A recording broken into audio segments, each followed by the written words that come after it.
The NFL season culminates every year with the Super Bowl, but online, the league is finding new ways to engage fans with artificial intelligence. Today, we're talking with Dan Gardner, the founder and executive chairman of Code and Theory, a creative agency that built the NFL app and the NFL website. They've also worked with a number of companies like Microsoft, Google, Time, Vogue. Dan, thanks so much for being on Generation AI. Thanks for having me. So Dan, tell us, how is AI reshaping the fan experience for brands like the NFL? Well, I think as most consumers have experienced, the way we're starting to use the internet is fundamentally changing. We're using conversational UIs in different ways. We're chatting to websites.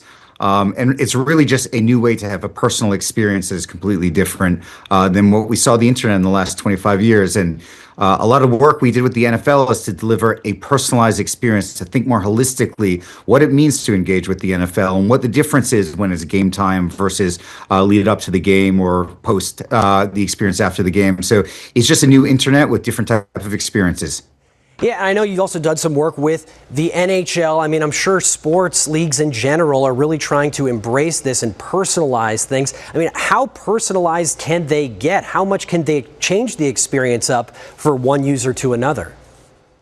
Well, a good example is we did work for the Flyers, their app. And if you think about a total experience, buying tickets in stadium, promotions, different type of engagements, you can get incredibly personal because you know who they are. You know what they're doing. You know how they purchase. You know what interests they have. So if you think about a sports league or a sports team or a stadium experience, it is everything physical to digital and everything in between, from content experiences to purchasing experiences.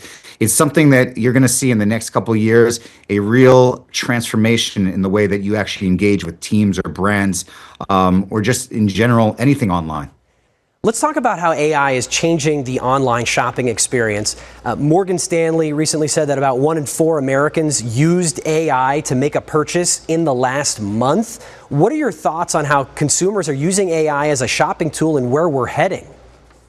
Well, I think we're at the age where it's actually AI is in everything, whether you realize it or not. But there are experiences where you do realize it. Like I'll give the example of a conversational UI like ChatGPT. They have now added functionality that not only do you search and discover, but you can actually transact within the platforms. At the same time, OpenAI recently announced that they're going to be integrating ads soon in their free version, and a lot of users are worried that these ads might influence the answers or the recommendations. From a brand trust standpoint, how real is that risk?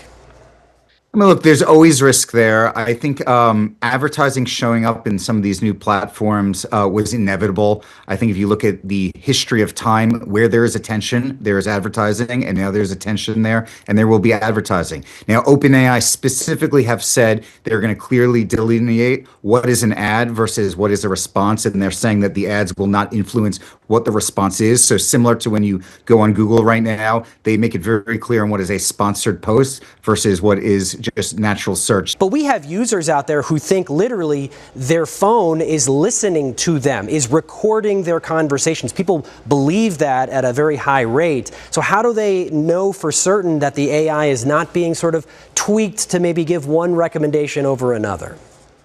I mean, look, the reality is they won't know, and that is going to be a danger.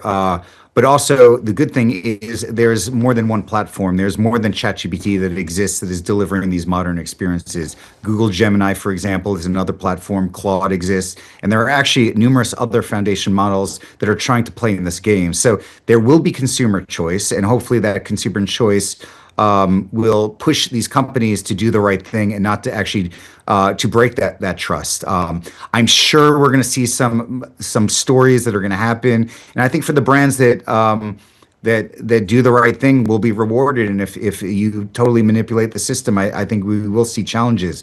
I think if you're a brand that isn't the foundational model, I think it is incredibly important to still deliver experiences on your own platform so you could control your brand in a way similar to having control in a physical retail. That is one level of control. You're going to have to find ways to deliver value to make sure you can own that conversation so you're not just distributing it to a third party to recontextualize all the time. I think some of the onus is on the brand to actually deliver those experiences of value to make sure that doesn't happen to them. I mean, would you say nowadays that, with so many people using these chatbots to sort of search the internet and aggregate information, that it's more important for these individual boutique brands to really boost that experience and make people, want to seek out their website directly, more important than ever before?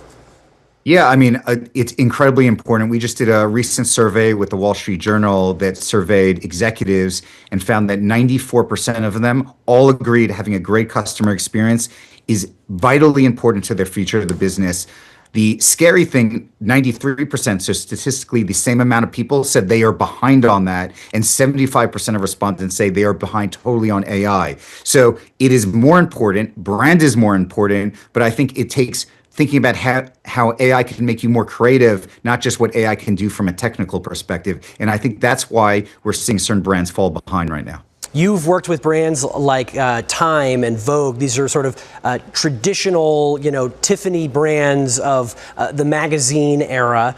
How are you thinking about this new modern age of advertising and how those sort of old school brands can still survive when the open AIs and the Anthropics and things like that are going to be competing with them for advertising dollars? Well, look, the media and publishing industry has gotten slapped in the face several times over through the last 2.5 decades of digital transformation and had to try to reinvent itself multiple times over. Now, the good thing is the power of the brand will be more important. And when everything gets washed down into its lowest common denominator, I think people and customers will actually want some resonance with something that has meaning. And I think whether you're Time, whether you're Vogue, whether you're any other media or publisher brand, you stand for something. That brand means something. The same reason why I buy an expensive handbag versus the free tote bag, because the brand has resonance. And I think media and publishing companies can get back to really what the essence of where they started. What is their meaning and how does their brand resonate with an audience, and how can you deliver that value? Well, it's an interesting time. A lot is changing in the digital media landscape. Dan Gardner is the co-founder and executive chairman of Code and Theory. Dan, thanks so much for being with us. Thanks for having me. Well, it's been a pleasure. Thank you for joining us here. We'll have another episode of Generation AI next week.